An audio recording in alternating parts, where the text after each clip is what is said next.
Բոլոր կոչամբարները իրենք համարում են ևս հանքավայր, այսինքն ռեկուլտիվացիայից հետո պիտի պահպանվեն պետության կողմից, որպեսզի ժամանակ եթե գա պետք լինի շահագործեն, ուղղակի Հայաստանում այս պահին նման փորձառություն չկա։ Ուսումնասիրողների այնպես չէ, որ ամբողջ ծավալով լավ գործում է իրականացվում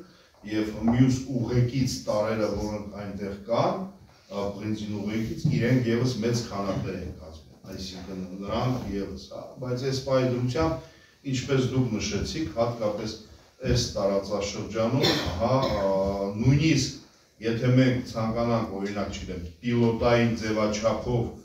որ մեր պետությունը իրականացնի օրինակ ինչ որ մի գետափնյա կոչամբարի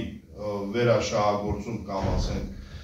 հանքանյութի գործում, ապա մեծ մտահոգություն պետք է ունենանք, որովհետև մենք շարժվում ենք նույն ձևով այս ոլորտում, ինչպես շարժվել ենք տասնամյակներ շարունակ, այսինքն ոչ մի երաշխիքներ չունենք, որ դա հավելյալ աղտոտումներ եւ վնասներ չի հասնի տարածաշրջանին կամ գետին։